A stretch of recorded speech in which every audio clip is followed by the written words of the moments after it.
Hello, my name is Peggy Wood, and I am the editor of the Anime View. Today, we have the pleasure of interviewing with the creative minds behind Ottermelon and PapaParfum. Joining me today are the wonderful and talented artists Megan and Mitchel, who have carved out a captivating space within the North American anime community as they've been traveling across the US visiting various conventions over the last few years. Their work is renowned for its charming art style that beautifully blends nostalgia with sweetness, drawing inspiration from beloved classics like Ouran High School Host Club and Sailor Moon with their pink and floral tables, creating a very shoujo feel. Ottermelon's brand is a vibrant celebration of color, abundant in pink hues and floral motifs, creating an enchanting atmosphere that invites you into a world of whimsy.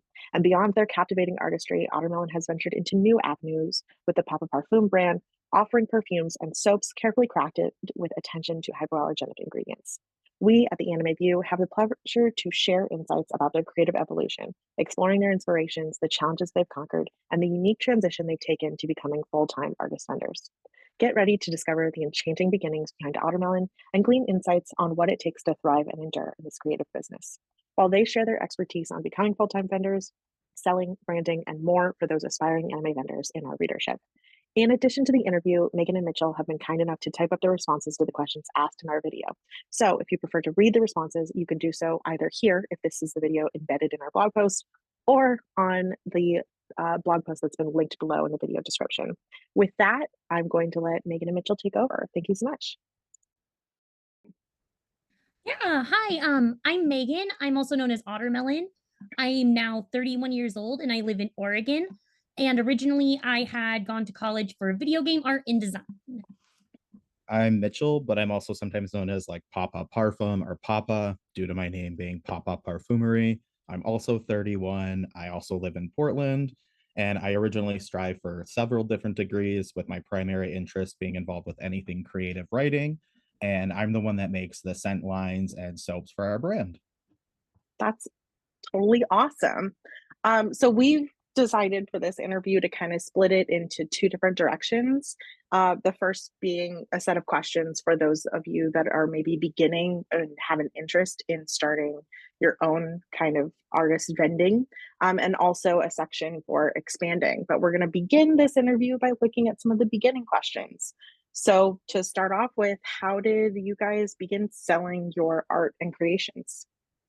Yeah, so Mitchell and I were deciding that I'll take the first two questions since I had started off with a prints only booth. But Mhm. so I guess I was kind of selling my art on and on online for a while after college, but it wasn't picking up like at all. What I Mhm. originally was planning to do art wise was concept art for video games, especially indie games.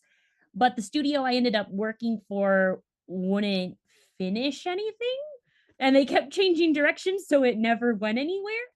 Then Mhm. I did some freelance commission keychain stuff before going into dental and then following from there conventions. That's such an incredible shift between like dental and then back into art. So how did I'd like to get more into that in a short while, but like how did you guys start like full-time vending as an artist? What inspired you to make this like big shift in your career? Yeah, so because I had already been doing art, I kind of randomly decided that I was going to sell at Rose City Comic Con, which is a local show to Portland in 2019 just for fun. And I didn't end up pursuing it full time or anything at that point. And then of course 2020 nothing happened, so I wasn't going to do anything that year. But then in 2021, we did another Rose City Comic Con and made like the same amount that I would normally make at my office manager job in dental. So then we started doing it full time. And during that, we did do work as like janitors at a barcade for a while where we did that at night and this during the day, just to make sure that we had enough to pay to go to our few local shows. But thankfully, we only did that for a few months and then started just doing this full time. That is absolutely incredible that you guys were able to make that shift so quickly and do something that I believe you guys love. It sounds like such an awesome job. Oh, yeah, yeah, really fun. Oh, Yeah. definitely. I worked What a bunch of different Oh, jobs sorry. before, but this is the best one. Just to add that in there to Megan's credit, like it's definitely better. It sounds like it. You guys get to travel and do so much. Yes. Um, What advice would you give to someone who's trying to establish like their own brand and really stand out in the crowd of Artist Alley or in a market like you guys have? So I would say one of the best things is like everybody wants to follow trends, of course, on that, but being authentic to your own interests so you can actively engage with your own audience that you'll inevitably build. Engagement is everything. So Mhm, trying to create also physically at your booth an open space as much as you can. We try and do walk-in booths when we can, or just kind of create a way where the eye is drawn to the center where we are and the art surrounds it and makes you feel comfortable. It invites mhm. people to stay. And I think that's everything. People are going to notice if your booth is busy and they're going to want to know why. And it's on you to be actively engaging to your audience. Mhm. Yeah, and I would agree with what Mitchell said. It's also good to be really friendly and not make people feel uncomfortable when they come to your booth. Because Mhm. vendors are seen as a part of the convention experience by people who are attending it. So you want to make sure everyone's having a good time because if they are, they'll come back. I I completely believe that's true. I think it was so wonderful to run into both of you guys so frequently at conventions that I've been frequenting lately. And I think that you guys are really successful in what you do and understanding that that's such a big part, I'm sure is great advice for new people that are joining. Well, Um, thank what you. what role does social media or online platforms play in supporting your vending business as an artist? With most any business, I would say it's pretty crucial. It's everything. It's how you're Mhm, going to reach your whole audience, how you're going to stay connected with them after you've made a presence with them, whether that's your store, whether that's your Instagram, Twitter, whatever. There's so many ways to reach multiple people. We don't just have one social media. We have multiple, a Tumblr, a DeviantArt, believe it or not. We had a Twitter. Megan, she manages her Instagram pretty well. I have an Instagram for the Sense, and we just try and keep everything hyperlinked and feel very cohesive so that mhm, to kind of almost emulate that you're at the booth all the time. Yeah. It's also a really good way to let people know where you're going and what you're making at that time. We mhm. also ask our social media like all the time what they want to see us make. And based off of that, we've been able to meet the demands that we didn't even know were out there. Yeah, and I mean, you would agree, right, Megan, that basically social media also is kind of like a resume. It doesn't just double it doesn't just serve your audience, it serves you in the way of showing yourself to a convention or a show and why you're a marketable asset for them. Yeah, yeah, that's true. They do ask to see your social media information when you're applying.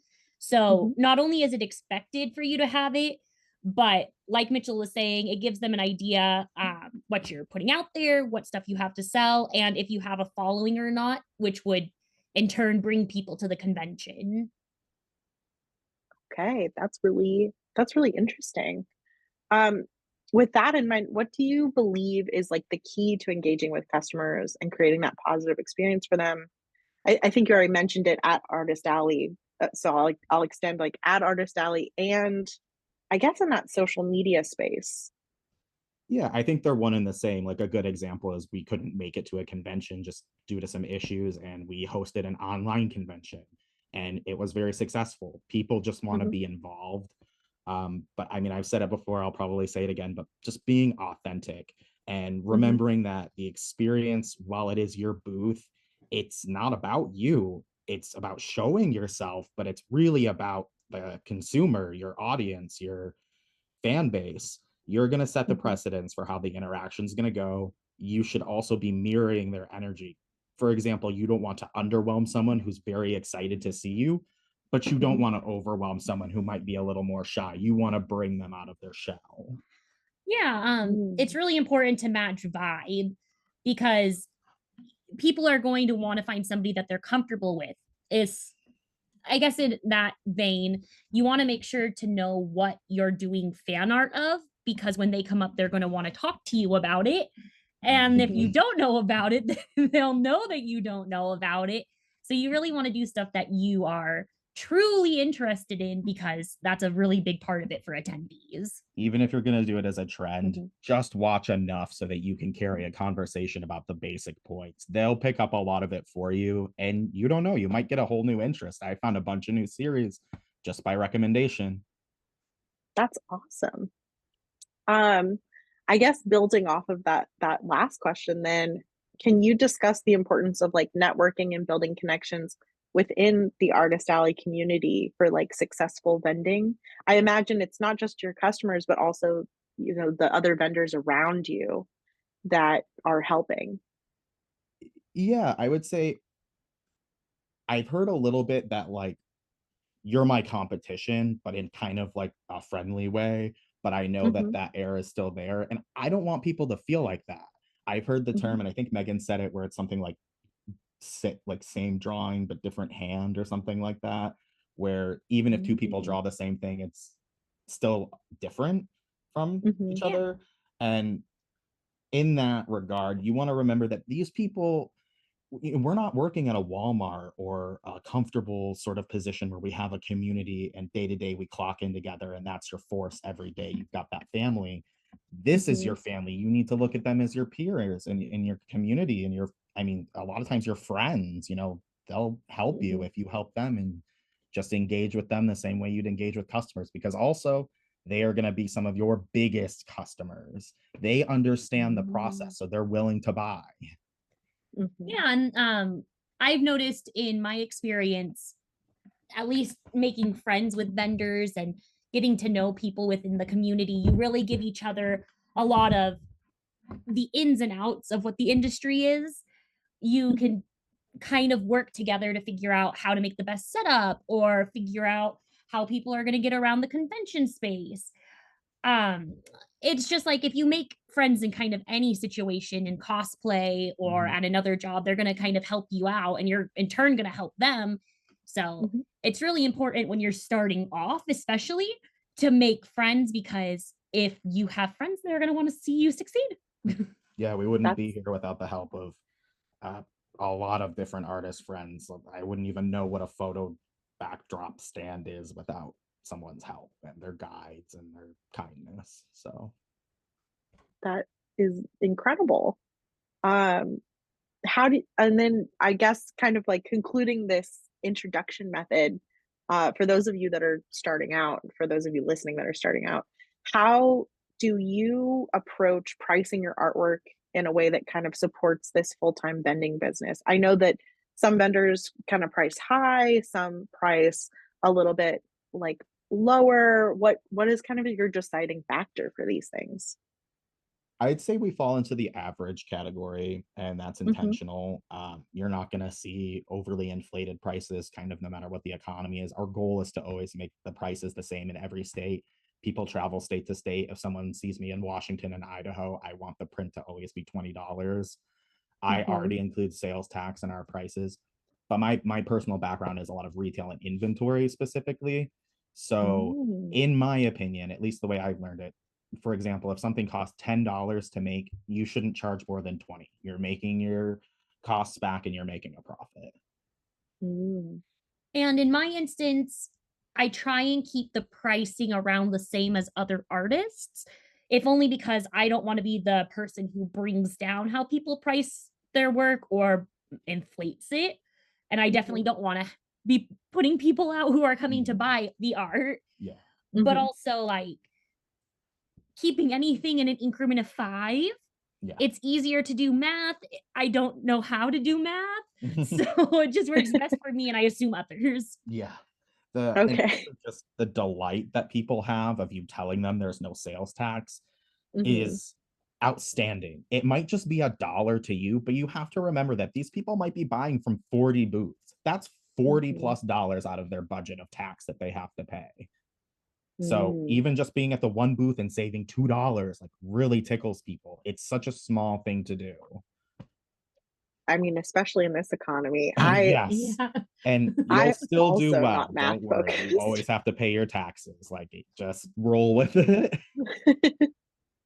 I am also very bad at math, so I completely the increment Ugh. of 5, I think, is how I function as well. whenever I like go out to eat, I'm always assessing like, okay, we'll just add $5 or $10 for tip. I can't think about how much more it's gonna be. Oh, Right. right, like, Um, so long as it seems like a good number for what you got. Yeah. Yeah. right. Exactly. Okay, well then let's switch over to more of like our questions about expanding. Okay. So these are for people that are already kind of in this business. They've been doing art for a little while. They've maybe done a couple of shows, but they're looking to move more towards that full time. How do you guys manage the creative process alongside the demands of vending full time? Because I know you guys travel a lot. I mean, even just scheduling Yeah. this interview was a challenge. Yeah. Um, so how do you guys manage that? Um, uh, I don't know, to be honest. It's always ever changing, it feels like. Mhm, And it's really hard. I'm not gonna, lie about that and say it's so easy. We drive everywhere. We have the perfumes. Flights are just not, that friendly for this kind of unless you pack light. If you've got a lot of stuff, mhm, you're taking a risk on a flight. At least in a vehicle, I'm in charge, and it's my fault if I lose or forget something. But mhm, there are times where I'm up all night creating, restocking, posting, creating, and mhm, getting ready to travel. You have to be just as dedicated to the creative restocking process and inventory and the business management side of it as you do the traveling. And it's a lot, especially if you want to go beyond just local shows, and mhm, start stepping into other states. Your closer states are always going to be a little easier, but once you start going, for instance, we're going to DC. That is all the way across the country. Mhm. That is a Whoa. 40 something hour drive that we have to dedicate our time to, and it's not one that you can lollygag. We can't take 5, 6, 7 days. We have to be there in 2 or 3. Like, Mhm, we have responsibilities here, so it's not just the business that you're balancing, but it's your life. It's mhm, uh, there are little breaks, you'll get them, but you have to keep this machine moving, and you are the machine.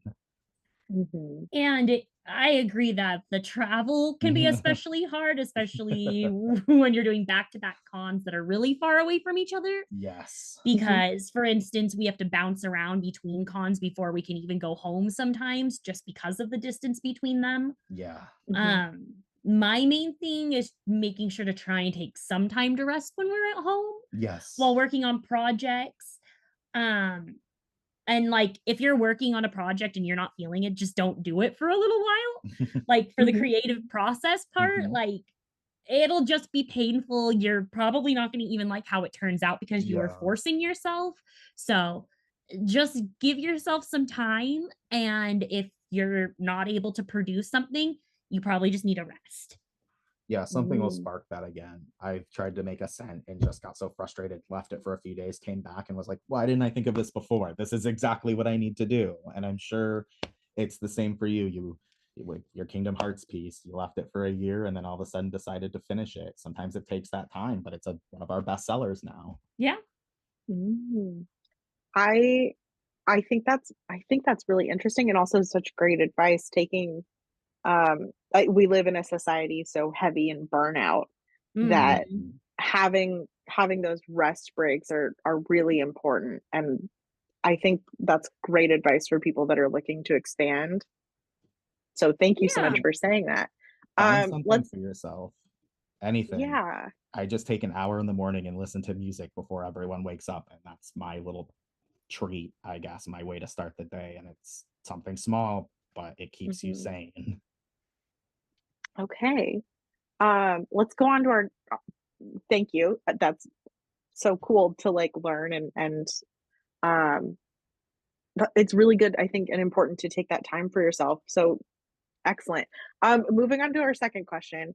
How do you guys manage? I know you mentioned it just now a second ago, but how do you manage the inventory and handling like the logistics of attending these various events as a full-time artist and vendor? Like, do you like one, what kind of scheduling system are you using? Like, do you use like calendars, things like that, or how do you just manage in like the day to day with upkeeping all of that? So Megan manages basically our schedule. She is Yeah. the brain. I try and help look for cons and stuff like that. And I'll get into the Mhm. inventory, of course, because that's what the question's about. But she does that stuff. So that's her thing with the calendars, the reminders. I mostly with Mhm. the product, I help her do her counts, what we need to get reprinted. And then for my stock, of course, we typically zero out the website when we're traveling for long periods of time. So someone's not waiting 4 weeks for one perfume. But Mhm. I do an inventory count cyclically every show we do. Like, unless we're traveling between shows and it's show to show, if we go home, I count the stock and I edit it in the website, and the website takes care of all the inventory for me. If something sells, it takes it out. If stock's depleted, it tells me. And we use Squarespace for that, and it's very helpful Mhm. for inventory. It's worth the investment, but inventory was something I was very dedicated to. So I do it often just to make sure, because you never know. Mhm. You find stray products that you can still sell, and just being on top of it can be difficult. And as far as restocking, I just try and gauge interest. People will tell you if they want it or not. Mhm. And like he was saying, I keep track of everything on like the Mhm. calendar. The big thing is making sure the shows that I'm applying to aren't the same days. For instance, Mhm. there's a lot of shows that happen over 4th of July weekend around the entirety of the US. So making sure Mhm. that you're not trying to overbook yourself because you can't be in two places. Mhm. Um, Mhm. and for inventory, I'm not really as good at it as he is. I just kind of look at it and go, "Oh, I only have a few of these. I'll get those reprinted." Or, "Oh, Mhm. that's sold out, so I need to get that again." But it's more of a surprise when things sell out because I'm not keeping track. Give yourself some credit, Megan. You've been really sitting down, and she goes through her minis, the mini prints, the mediums, the posters, and she writes down the stock and what she needs to get printed. So while it's paper and notebook, pen and pad, or whatever, however you want to say it, it still works. And honestly, as an inventory manager, I Mhm. wrote down everything by hand in a notebook every day, Mm. just for me. Okay. Tasks, inventory, stuff that sold out, anything that was in my brain went in that notebook. And it was something I learned from my mentor, who was like an inventory master. So Okay. that's something that I definitely recommend. Just a simple journal from Fred Meyers or Target or whatever. It's very Mhm. helpful. You'll forget stuff. You think you won't, but you will. Okay. That's really I have a paper journal. I've noticed that writing things down helps me remember it better. So that's really interesting that like it would work the same with numbers. I'm not a number person, so it probably won't work for me, but that is really interesting. It depends on I like how big your inventory is too. If you have a big Mhm. inventory, probably use Excel. If you have a small inventory, like your notebook, but just even writing down like Tomoe perfumes out of stock, I might not remember that, but he's one of my best sellers. But if I look at that notebook, boom, it's a Mhm. reminder right in the face. No excuses. Yeah.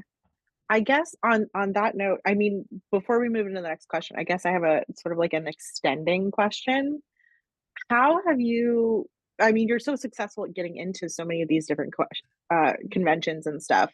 What are Thank some you. things that you've noticed that, like, kind of not quite assured that you'll get in, but, like, have you noticed, what kinda helps make it easier for you to get into some of these conventions? Is there something that you think kinda sells yourself more, or your branding more? This is not some of the questions that I prepared, but just a question that I'm having now.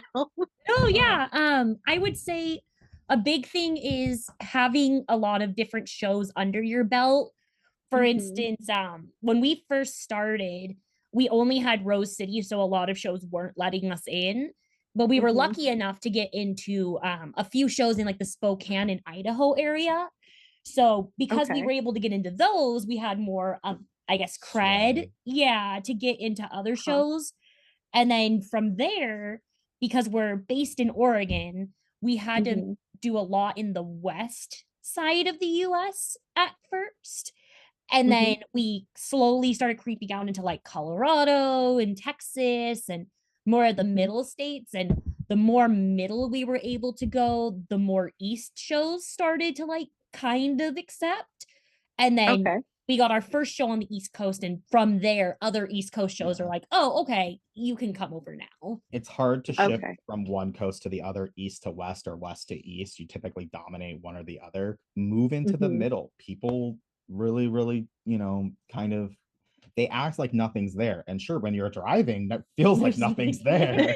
But there are people and they have interests, and their interests are what you're producing, and they want to see. If you're willing to go see them, they are willing to show up. I can't tell you how many people, and this extends into your question, even just saying that they came to the show to see us, there are people that are like, I volunteered for this show just because you were here.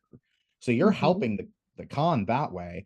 But don't overdo it, but be as friendly to the staff and volunteers as you are to each other and the customers. They'll buy from you, they'll remember you, and they'll help you get into other shows. It might not seem obvious, but these shows talk to each other and about each other, and they know of each other, and they know the artists. And if you make, Mitchell's show looks good, Megan's show is going to want to have you there.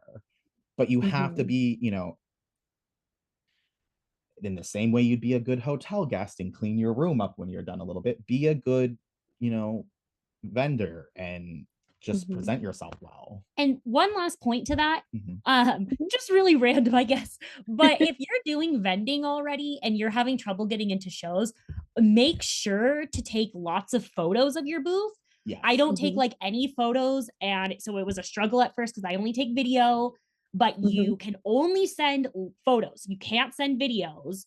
They won't accept them. So make sure to take photos, because they really, really, really want to see photos when you're submitting your applications. And it's simple. Like, you can also post those too. Everything has a purpose, but they need to see what you're going to look like, because that's also going to dictate where they put you. If you don't send them, you could be next to someone that sells the exact same as you, right on top of you. So I think what Megan said is really crucial. I as an extension on that note, for those of you listening, I think you're correct on the location and so much. I mean, obviously that's your own experience. In my experience speaking at conventions, having entered a small convention first, it helps so much more getting into the larger conventions. Yeah. Yes. And I did notice, just in August, I did a presentation in North Carolina, I think. No, South Carolina, Greenville, where I met you South guys Carolina. Yeah. I just did in August the Greenville convention in South Carolina, where it was such crazy to see you there. But right after that, I got accepted into like a huge convention on the East Coast that I unfortunately couldn't make. But thank you. And it was very interesting. Like those middle conventions, I wonder if it's because of location. They're like, oh, you're willing to really move around, that they're also more interested in taking you, showing that you're reliable. Because if you've attended those shows, that means you actually made it there. And there's a lot of unreliability kind of in the industry. We often get, because we travel so much, even when we go to Utah, which compared to the drives we do now is a breeze, but it's a 12-hour drive, and people are like, wow, you're all the way from Oregon, like we're from a mythical land. But I mean, Portland kind of is. Kind of is, yeah. It has that vibe. Am I real? But it shows your dedication, and if you're willing to show up for the show will show up for you. And you guys made a really good point, especially you, about the small shows. Don't knock them. Shows that might only have 200 people attending, and you could make some good money. Don't underestimate the small and medium shows. I love big cons and I love little cons, but I love me a medium con. Perfect size floor, good amount of vendors, always good attendees. But sometimes people don't think about that because it's not, LA or New York. Right. It's Kansas. What's in Kansas? People that are hungry for you. Go to Kansas. Like, you'll be surprised. Some of our smallest shows have done so much for us. And, even if it's not monetarily successful, you'll meet people like how we met you. You might make a celebrity connection. Oh, thank you. Make a new friend that you can room with and save money. There are things at these shows that will help you. That's not just money. I completely agree. And I think also, adding on to your note about like being a good vendor, if you make it into these shows, as I've done in a speaking position, it's so important if you know that you're not going to make it to let them know ahead of time because they can Yes, open so Mhm. they that can space fill the up. spot. And just being respectful and nice about it, like, can save you so much later on if you apply again, I think, because they remember the professionalism, I wanna say. Yes. Um, so thank you so much. I think that's great advice for people that are expanding and for those that are just starting out.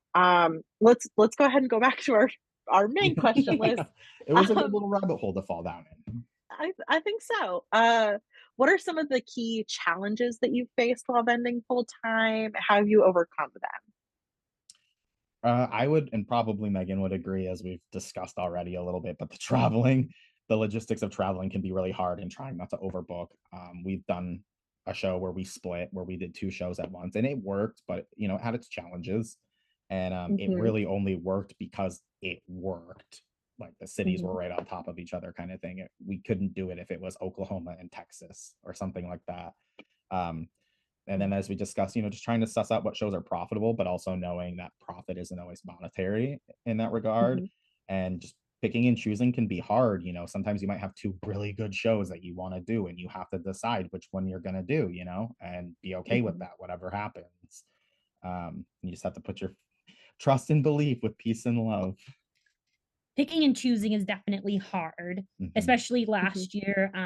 Rose City Comic Con and Salt Lake City Fan X were on the same weekend, and Mhm. we had to pick that, which was hard. But thankfully, they're not going to be that this year. And they understand. They don't get mad at you. mhm. Like Megan's very communicative, just because, as you can tell, I'm sure everyone, she's so likable and personable. But She really is. she gets along really well with these, showrunners and staff. And so they're willing, if you're willing to communicate, like you said, they're willing to communicate back with you. And Yeah, yeah, Mhm, and thankfully, most of the showrunners that I know are really, really nice. Um, mhm, so it works out in that way.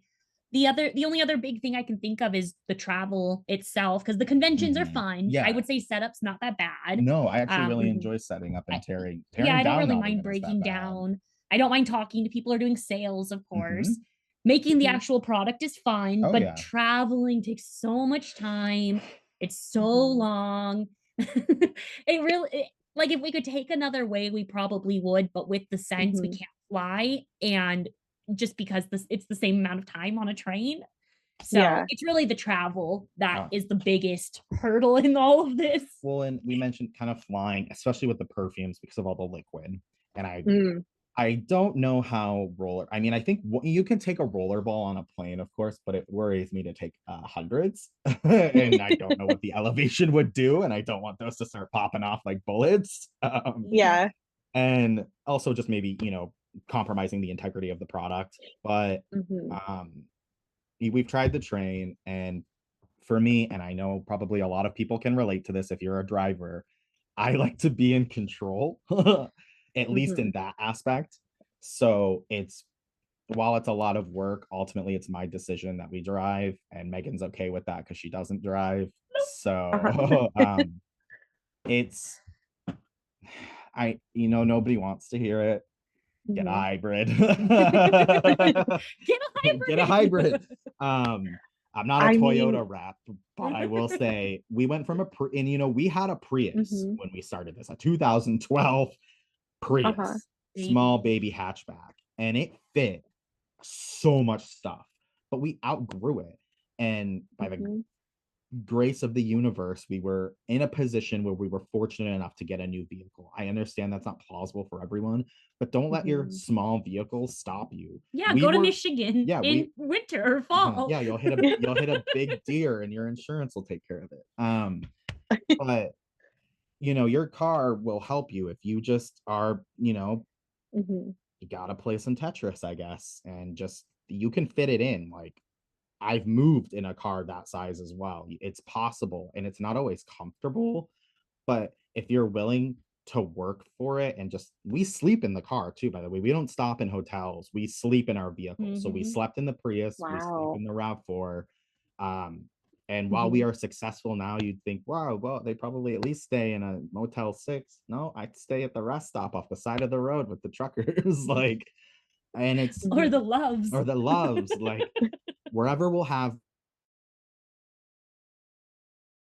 Which Okay. the for another little thing of advice, loves and flying jays, pilots, travel centers, Space age. space age, all of those you can sleep in their parking lot Yeah. if you're traveling. You can stay Um, overnight. You just can't stay longer than I think 6 to 8 hours at most of them. A lot of them will let you stay for Okay. a while, but on the East Coast, I will warn people. I know this is totally off topic, but it took me off. It took me really off guard. There are what are called texting stops on the East Coast, No, but in New York only. in New York only. But there, because we don't take tolls because that's very expensive. So we take a lot of back roads. So there's not always rest stops. Just know the East Coast is a lot less sparing than the West. In Oregon, it's like every 40 miles. Over there, it's hundreds of miles. So take advantage. And they close. They close at them. like 5 p.m. Yeah. So take advantage of stops you have. Like just know that sometimes that if you're traveling like us, that's another challenge that we face is like, how do I go to the bathroom and not get locked it. and not get put on a list?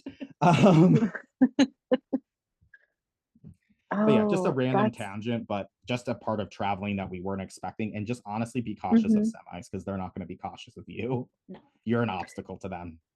That is really interesting. I had not considered that before. I did my first cross country road trip recently, but I had not considered that. It's beautiful, it is, but it's crazy. It is. And I'm realizing I'm originally from California. I've gone up and down, the West Coast many a time, going up to like it's Sacramento and then Portland because I went to school there for a while. Yeah, I'm actually going back to Eugene, but that's a later thing. But place. Well, we'll have to see if we can meet up or something. Yeah, that'd be great. It's so interesting that you said that because I hadn't noticed, but you're right. There's not like the same amount of rest stops. Yeah, they're not as they're not heavily advertised for sure. Heavily advertised, especially if you're taking back roads and not like they're just not as gracious about them as I will give this to Oregon. It really is like every 26 to 60 miles you'll get a rest stop. They know. Yeah. But and you can stay at Oregon rest stops for 12 hours. Yeah, forever it feels like. You're just gonna encounter some situations on the road. I've hit a deer. Ultimately that worked in my favor. We've seen some insane accidents. We've driven in some crazy inclement weather and somehow we've made it. Just keep your wits about you. Don't get scared. You have control, but you only have so much control and you have to be okay with that. And especially at night because a lot of I mean it's slightly better now, but what you said about semi trucks, I mean there's semi trucks in our area all the time, obviously, but I have noticed like at night the roads are a lot darker. If you're in a small car, they can't always see you. There's no lights for you. There's no lights for you. Yeah, and go sometimes through New Mexico in the day. and that's my advice. It's dark at night. It's dark at night. It's dark at night for sure. So dark. And people and like a lot of like people who are tired. Sometimes there's you hear about stories all the time where like somebody is kind of like falling asleep, like they're kind of awake but they're zoned out and they're just following headlights. And it's crazy. And if you're because there's so many ways to travel. If you're going, if you have the option to go through Utah, please do. It's a beautiful state to look at, of course, but they encourage you to pull over if you're tired. Yeah, they let you. They literally are like, just pull over on the side of the road. It's fine. Just please don't drive sleepy. So there are states that will cater to you. And while sometimes it might take, I sometimes avoid New Mexico altogether, and it takes an extra 3 hours, but it's worth it. Excellent. I hadn't even considered that, so thank you so much for sharing that. Let's get to the next question. What type of events or venues have you guys found to be the most successful for vending your art full time? I think you just mentioned it a short while ago about like medium conventions being great and like small conventions not kind of knocking those off your list. But what kind of do you guys think is the most successful fit for in your experience full-time vending? And for those listening, keep in mind Ottermelon's brand is very like shoujo, very cute. So if you're selling horror, this this may not fit necessarily for your brand if you're selling like a horror thing, but So still would be good advice.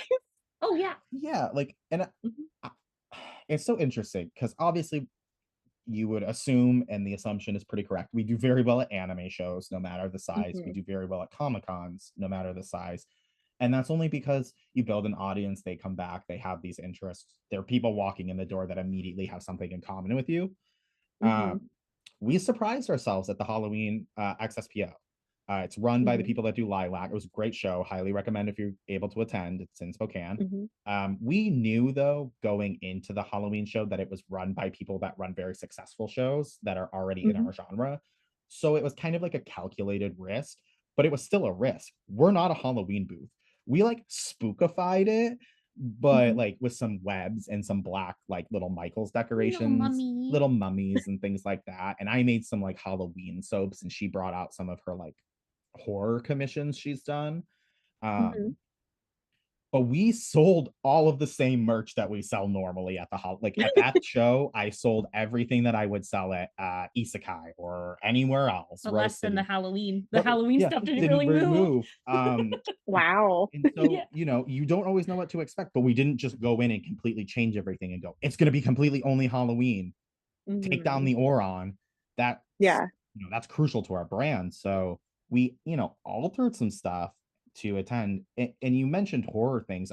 Megan has a friend that she went to college with who Mhm. does conventions actually, but Mhm, does horror like skulls and mhm. crafts. um Everyone can attend a comic-con, I feel like, for the most part. It's Yeah. very open in general. There's everything from leather making to wood carving to Megan's anime art to my perfumes to your speeches Mhm. to like everything. So it's Right. more There's a general, big mix. but Mhm. don't limit yourself just to comic cons. If you're doing stuff that's crafty, go to your local craft fairs, go to your Saturday markets, go to the horror Mhm, shows, go to the toy shows, the gaming expos. There are mhm, shows that I think people just don't consider that are in their wheelhouse. I would never do that probably well at like certain shows, if that makes sense. But mhm. that doesn't mean that you're not going to do well at them just because I say I'm not going to. I just know my audience, but I don't always know your audience. So you have to also take the same risks that I'm taking, I guess, and figure it out. Yeah. Definitely anime shows have been Yeah. good for us. Mhm. It took us a really long time to actually do one, Mm. but since we Yeah. Mhm, have, they've definitely been our biggest sellers.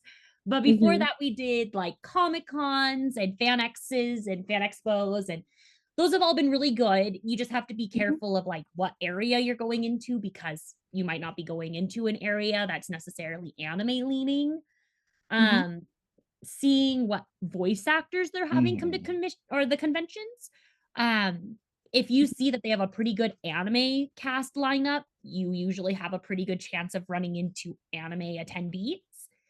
mhm, Uh, Mhm. and then also just shows that will advertise themselves. If the show advertise themselves, people will show up. And then if people mhm. show up, we make sales. Don't just Okay. trust that they say they're advertising either. Look at their Okay. advertisements. If it just says anime show, maybe Mhm, that's not the best advertisement to go to. You want someone that feels, a show that's confident in their branding in the way that you're expected to be confident in yourself, expect the mhm. same of them. Then, kind of expanding off that, again, another question that's not exactly on there, on our list, but let's take, for example, the Greenville show that I saw you guys at. Yeah.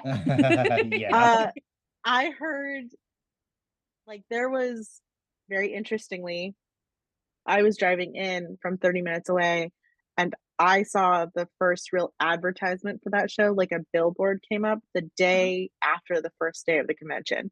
Oh, Oh, yeah. So that's the first time I saw it, at least. It might have been there before, but I don't think so. So is that so like seeing advertisements kind of as you're driving up, is that like a good sign, do you assume? I usually would you wanna assume see them so. kind of a little bit before the show, not usually Yeah, after like day on 1. social media and stuff. For instance, like Salt Lake FanX is really good about it. They put up billboards months in advance.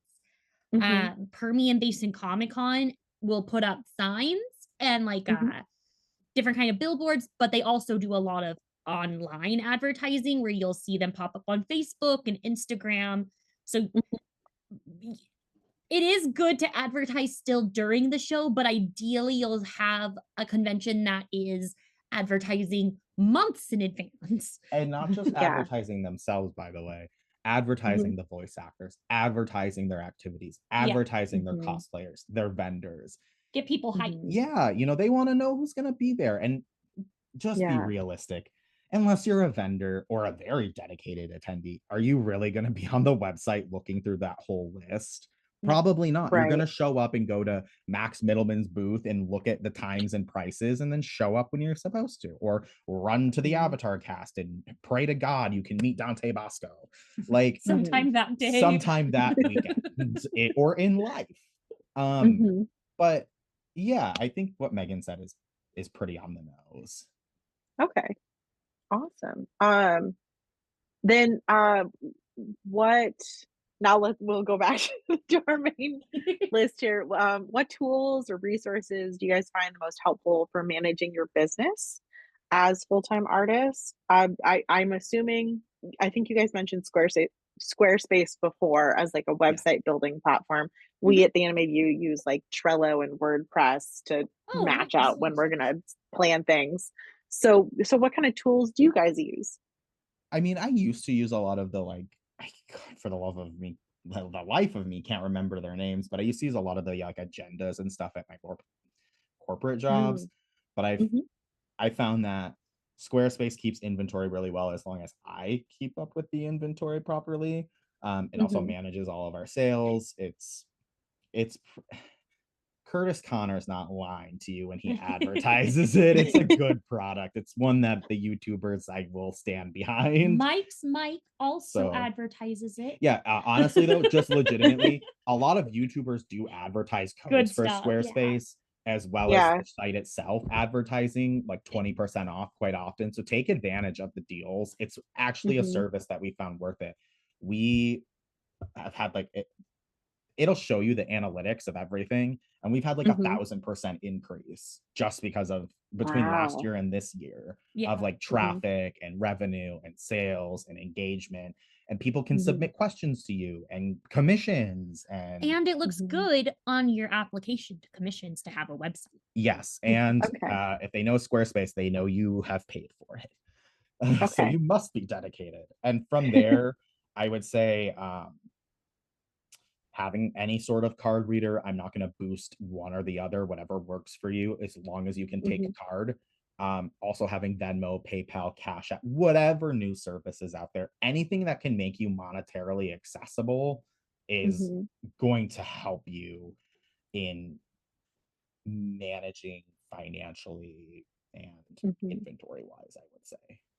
Yeah. Okay. Yeah. Especially because a lot of people don't carry cash as much anymore Yeah, on the coastal sides, at least. that's Very true. much so. And Yeah. these services will Mhm. also help you with your taxes, which please Mhm. Do your do your taxes. taxes. Um, you Yeah. would Don't skip on don't taxes. skip on your taxes, but No. the services you're using will Mhm. help you. Patreon, Venmo, Cash App, they all send you all the information you need.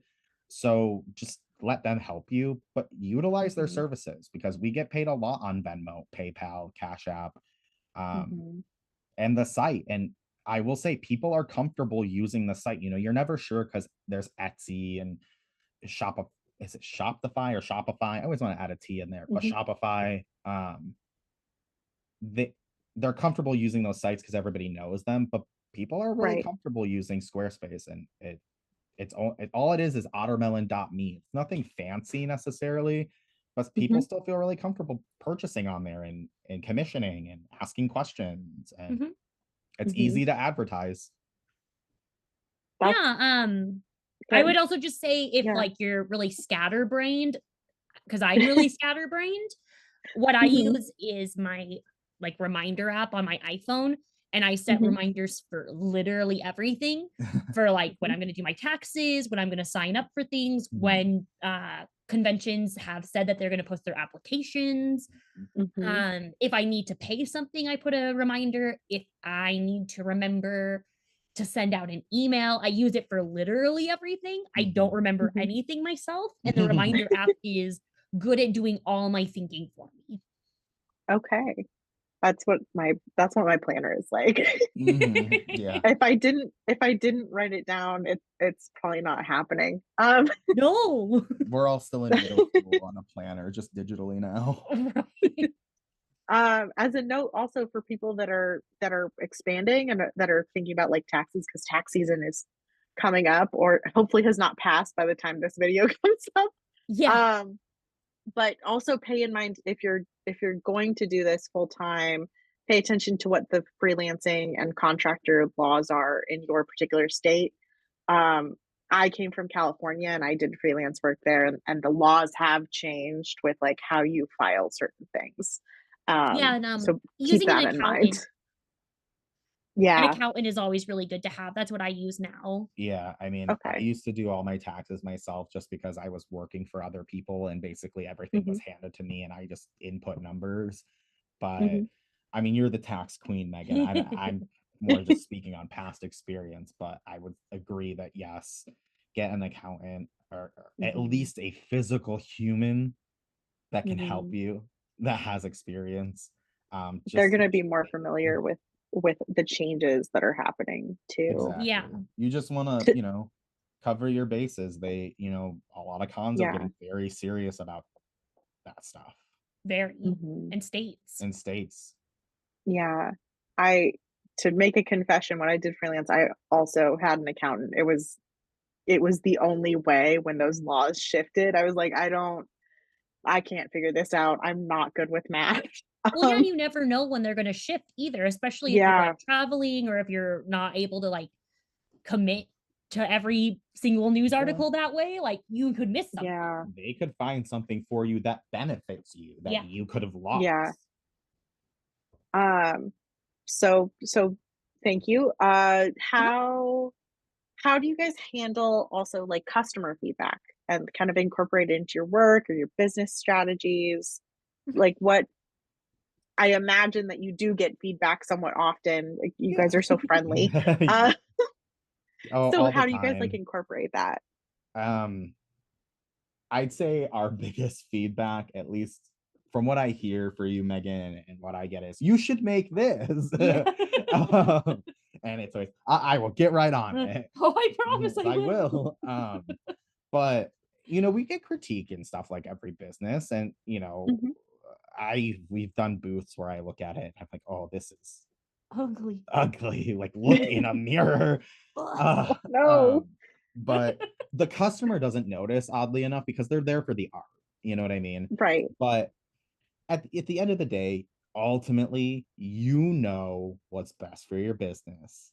And you have to Mhm. look deep down. And sometimes you're going to get your feelings maybe a little ruffled, but you Mhm. know when the customer's right. I'm not here to say the customer's always right. They are not. Mhm. But sometimes they are, and when they are. Like when you're not performing your best, or if they want to see something. Like I said, our biggest feedback is I want to see this. If you draw this, Megan, I will buy it. If you make this Mhm. scent, Mitchell, I will buy it. And it's true. They told me to make Astarion and Shadowheart in the Baldur's Gate, and they bought them immediately because I listened. Yeah, Mhm. and I would say I try and follow customer feedback as closely as possible. Hmm. I'm always given Mhm. good ideas of what people wanna see product-wise or, like, series-wise, and honestly, like, in the beginning, I was doing mostly horror and video game art with a little bit of, like, anime in there, and that Mhm. not only is what really was selling well and took off, but I had people being like, "Are you gonna do more Ouran? Are you going to do Fruits Basket?" And then from there, they just keep being like, "Oh, so you did this? Are you gonna do that?" And people will tell you what they wanna see from you and what they're willing to buy from you. So if you just listen to them, in most cases, you will have a good idea of where to go. And Mhm. to kind of, this is somewhat still relevant on the topic, but to piggyback off of what you said, Megan, like for instance, a lot of the reason that you're now able to meet the demand, like Sailor Moon and Tomoe and Black Butler, is because people commissioned you. Yeah. Why did they commission you? Because your Mhm. prices are reasonable. I know that's a hot debate, but Megan keeps her Mhm. prices. I think your highest commission for like the full work that she does, the full color, the background, the style, the floral elements, all the detail, it's like $80. Yeah. Mhm. But they're not buying the rights to that image. It's not just for them. You can print it Mhm. and sell it. So if you keep your commission price low, you're going to A, Mhm. get a commission, B, get a customer for life if you do right by them, C, Mhm. have a new piece, and D, meet demand. You're Mhm. you're going to make that money back. You could charge $300 now and make $300 once, or you could charge $80 and make hundreds of dollars off the print later. So just to kind of Mhm. piggyback off that, I would say that that's just another good piece of advice that I've learned. And I do commissions as well. And people are Mhm. willing to pay for the product if they want it bad enough. Advertise your commissions. It's a good way to meet demand. Mhm. Mm. If one person wants to see it, likely 10 others want to as well. I I think that's fantastic. With kind of like going back to like our financial conversation just a Mhm. second ago, what are the most, I want to say, significant lessons you've learned about the financial aspect of vending? And you guys just kind of touched on it again, or at least Mitchell, you did just now with like you can make $300 now, or you can make more than that over time by like Mhm. having a lifelong customer. And you're spreading that work endlessly. You could have one Yeah. person see it or hundreds of people see it. Mhm. And people don't have a problem with that. They know they're not paying $1,000 to buy the rights of an image. Like they just want to see it that badly, and they support you that badly. Yeah, yeah, and a lot of the Mhm. times when I get commissions like that, they'll even ask us to sell them. Yeah. And Mhm. you know what tickles them? When they come to your booth to see you, because they will, give them the Mhm. print for free or mail it to them Mhm. for free. You know, Aw. it's Yeah. just the little things. What is you as an artist know what a print costs. Like, come on. So, but the biggest lesson I've learned, and Mhm. it's kind of a soul crusher, but most of your money is going to go back into the business if you take it seriously. If you make $60,000, 40,000 of it, if not more, is going to go back into your business expenses, travel, lodging, prints, cents, Mm. whatever you're making, wood, whatever it is, you know. Mhm. And in that same vein, you see vendors who are selling $1,000 swords. They're still putting the same amount of money back into their business. We're basically all making the same amount in a way, just on kind of Mhm. different levels, but we're all putting that quote unquote $40,000 back into the business at the end of the day. Um, Mhm. you can confirm that, Megan. You know the numbers much better than I do. Yeah, yeah, you definitely are seeing a majority of what you're gonna be earning going back into the business, especially in your first year, but moving Yeah. into your second year as well. So you just have to anticipate if you really want to do this, just Mhm. know a lot of the money is gonna go back in. Um, it's not every convention is gonna pay for your whole year No. worth of bills Mhm. or expenses, and a lot of people seem to think that the big shows will do that, but it's just not possible, especially not in our economy. Um, Mhm. and also financially, I would say one of the big things that people should take into consideration is if they are in a position to have enough money to travel. We see some people who will travel across the US to shows and they don't make enough and it like ruins them and they have to get a day job and then they can't do it full time anymore. So, my Mhm. big thing would be it's great to expand and I would say that it's good to keep that as a goal for your Mhm. business, but don't just start traveling if you don't have the means to keep yourself going. If you have a bad show and that's going to ruin you, definitely make Mhm. sure it's not on the other side of the US from you because that'll just Mhm. put you in a worse position.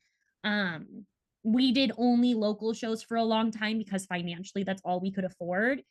And as we've Mhm. been able to branch out, it's because we have that ability to either go out there and know we'll be fine or have Mhm. shows back to back with that show that'll make up for a bad show. For instance, when we went to Greenville, the show before Mhm. that was really good, the show after it was really good, so we were able to recoup.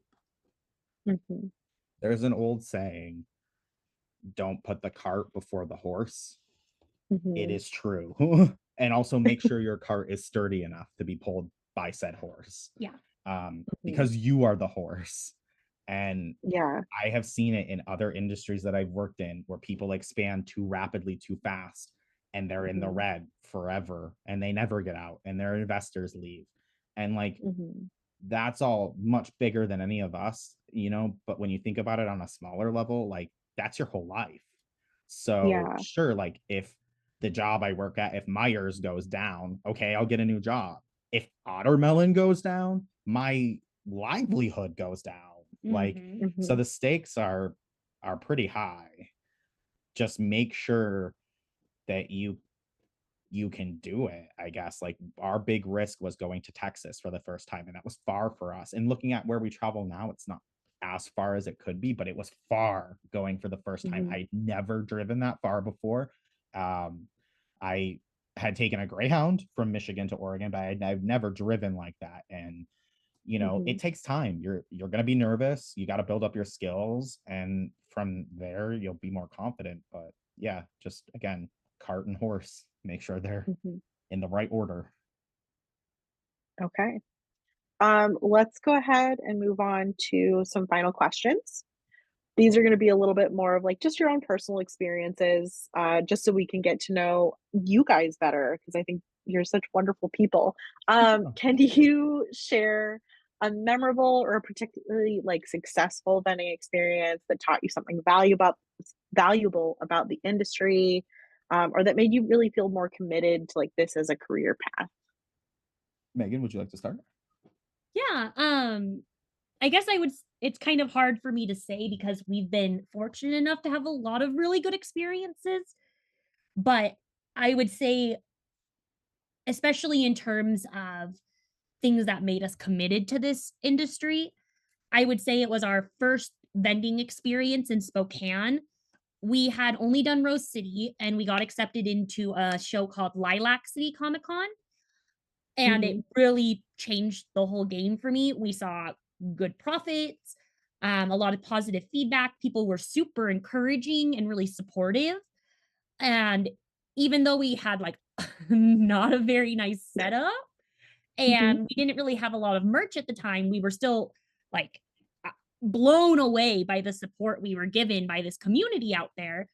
And it was in that moment that I thought, we can really do this. It Mhm. wasn't a Mhm. mistake to quit our jobs.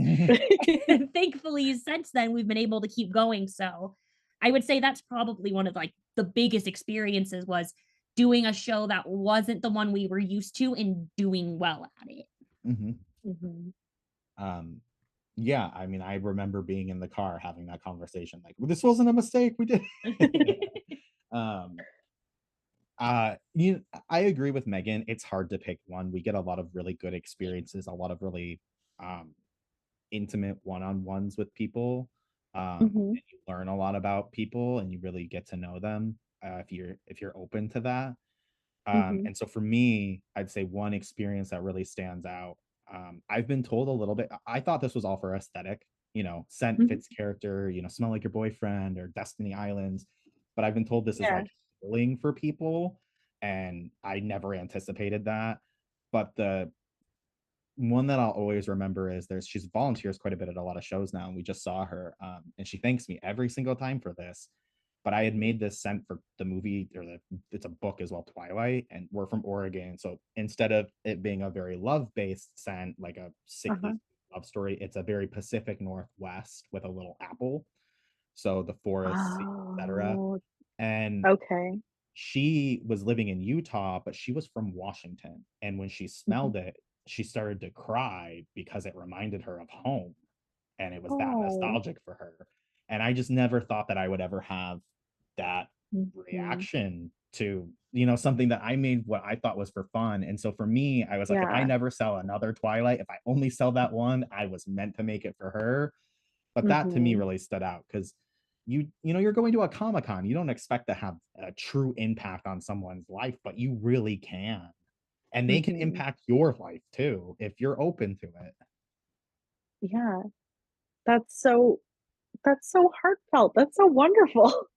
Yeah, it really Um, was very sweet. I almost cried, not gonna lie. It makes me tear up a little bit thinking about it. It's just nice to be able to do something mhm. nice for someone, and you aren't even intending to do it, if that makes sense. It just happens naturally. Yeah. And I think on another note, the fact that you guys that you use such hypoallergenic things, I'm super allergic to scents. It's like I can't use most lotions or things like that because I'll just have like a bad allergic reaction. Mm. And your Kyoya, Mhm. I use often because I'm not allergic to it at all. That's so good. He's one of my Which favorite scents, by the way, so you really picked a good one. But I I'm gonna he buy like probably another 3 bottles the next time I see you guys. hey, it's J. Michael Um, Tatum approved. it's so good. And it's such as like a subtle, nice perfume that you can just wear. It's not strong or heavy. It's just nice. And I don't have allergic reaction, which is even better. That's so Um, good. And I don't think I've had a single person yet. Obviously, there's always going to be one outlier that has yeah. had a reaction like that. But I really do seek, just like Megan seeks to put out the best quality of artwork, the best line work, the best color, the best composition, the best you can do. We Yeah. agreed as a team because Papa Parfumery would not be here without Megan and her support and her making Ottermelon. She is the true force behind this. We Mhm. agreed that if we're gonna have something that goes on people's bodies, I love you, Michaels, but I'm not gonna use your essential oils because they're Yeah. not essential oils, they're fragrances. And so while I have fragrances, they're not American fragrances. We agreed that Mhm. seeking out the best sources, the most, you know, gentle on the skin carrier oils, what additive, no Yeah. additives. That was the best way to go because also we particularly our brand is very heavily catered to teens and children. And a Mhm. lot of them, this is their first perfume. I don't want them to die Yeah. And or perfuming have a is such a migraine or a reaction. yeah. I want them to feel good. And it's for everyone from Yeah. your first perfume to your I've tried 1,000, I'll die Gucci. Like, but we just get so many kids that it's like we agreed that that's the best way to go. And Megan really was Mhm. very, very firm on that as well. She cares a Mhm. lot about her customers, and they're not just customers to us. I think that's the thing. It feels weird calling them customers. They're not fans, they're Yeah. not customers, they're our community, they're our friends. And perfuming is such like it really is a difficult skill set that you're developing or have developed. I I say that just because I've been reading I started reading like a manhwa where there's a girl who is perfuming, like making Oh, perfumes, and I started looking into like what that is. It's such a challenge. And I remember like smelling all your different perfumes. I didn't get a single migraine or anything, like no allergic reaction. That is something I don't think I've encountered at most places. And particularly not like it was very unexpected to have that at a vending experience. yeah, Um, and Megan's been so sweet. She puts them front and center, but her art is really uh-huh. what draws it in. And I think that those things going cohesively together. It's so Hmm. interesting because when people see Megan's art, and I think where this sort of almost got inspired from in a way, because I Uh-huh. had seen a vendor just selling essential oils, like just lavender, just the oil Yeah. itself. And I was like, well, why doesn't somebody make a perfume that's like smells like Zuko or something? And I had thought Yeah. about that for a while, and she just kept pushing me to do it. So I was like, maybe you should do it. She was like, why don't you do it? Which is, hey, I don't have time for that. But she was right. And I Uh-huh. come from an industry where terpenes were huge, and terpene is a smelling agent. That's what makes up all smell. Hmm. And I think having to use my nose so often led me to this in the same way that Megan has a natural eye for art and color. Um, Hmm. and yeah, just if if I can fill a niche that people are looking for, I'll fill it. Just tell me what Both to make and I'll make it. both of you guys are just so absolutely talented. I am floored. You guys are amazing. Okay, last question. Could you share some insight for someone who's considering becoming a full-time artist or vendor in an artist alley? What I'm sure that we've already kind of covered so many different aspects of it, but what is I think like your biggest insight, your best piece of advice that you would give? My best piece of advice would be to make sure to either come into it or Mhm. remain humble and honored to be in this kind of field. I worked in dental before this, and people hate you if you work in dental. They Oh. genuinely dislike you, Or they're scared of you. or they're scared of you. They're always coming up angry because you're asking for money, or crying because of their teeth, Oh. which is understandable. I was scared of them too. But at Uh-huh. conventions, people are really happy and they're excited, and the vibes are generally really good. So I Uh-huh. think that people need to remember that working at conventions is a privilege, and Mhm. that we're very lucky to have a platform where we can sell our art actively to our own community and be able to actually express ourselves as artists, especially considering digital artists are being taken out by AI. So I think it's Mhm. very good that we have a space for ourselves as creators. Mhm. Mhm. Yeah, I'm gonna just piggyback real quick and try and keep it concise, but I think Megan's point about it is a privilege to be here, and I know how that probably sounds, but it's something like 30% of people in the on the globe have access to the internet. We are so lucky to be doing this, even if Mhm. you're just doing it part-time. When I Mhm. tell people who have no freaking clue what this is, no idea, they are amazed, astounded, envious. Mhm. They might not understand it, but they understand you're doing something pretty incredible. And Mhm. it it is an honor to be there, you know, and the people that are going there, you know, they're showing up for you and you're showing up for them, you know. I would say get off the phone. It's very isolating, you know, unless it's an emergency. I Mhm. totally understand. People like when Megan draws because she is being engaging with the product she is putting out, and she's doing commissions on the spot, and she has someone else there, me, to keep people engaged. But you know, if you're going to isolate your audience, why would they want to come talk to you? You, like Megan said, need to be very engaging and as happy as they are and as honored as they are. And again, I'll just wrap it up with authenticity. Don't just do something because it's popular, or like it's fine if you love, I don't know, Chainsaw Man. Draw all the Chainsaw Man you want. People will see the authentic love that you have for that Mhm. series, even if 1,000 booths have Chainsaw Man. Mhm. But don't just do Chainsaw Man because XYZ artists are doing Chainsaw Man and it's very popular for them. A, if you Mhm. like them, don't you want them to continue to succeed? Why would you like shoot them in the foot and take them out if you love them so much? And Mhm. B, is that authentic to who you are? Do you like that series? Because people, again, like Megan said, and she can confirm, they want to talk to you about it because that's a connection. Mhm. They don't know anything Mhm. about you other than you like Ouran, I like Ouran. Let's talk about Mhm. Ouran because we don't know each other yet. This is how we're going to get to know each other.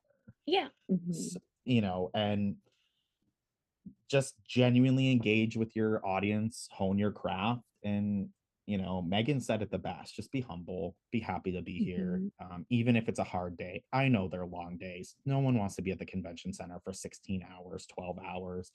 But you know what? I'd rather be in the convention center than McDonald's. I'd rather be Mhm. eating at McDonald's than working at McDonald's, you know? So, Mhm. because there are people pulling just as long shifts at jobs that are not that fun. And Mhm. they used Yeah. to be us. It used to be Yeah. me. I used to be crying on the floor over someone else's product, dying Right. and begging and living and breathing and eating off of someone else's dime. Do that for Right. yourself. Mhm. Um, that's really, thank you so much for both of you guys for that insight. I think that personally, like I completely see it from like I want to say the consumer side, although I agree. I feel like it's more of a community when, especially when you go to these conventions, you get to talk to vendors like yourselves. There have definitely been times where I've spoken to vendors where like I literally stopped because off in the peripheral, there's a series that I loved that's definitely not mainstream, and had Yeah. just Yeah. fantastic conversations about like Big Wind Up or something, which is one of my favorites. Um, okay, so we're getting quite long in our interview thing, so I'm going to end the recording, but I want to say on the record, thank you both so much for speaking with me today. For Yeah. those of you listening, you can find them at Ottermelon and at Papa Perfumery. Yep. Parfum. It's a mouthful.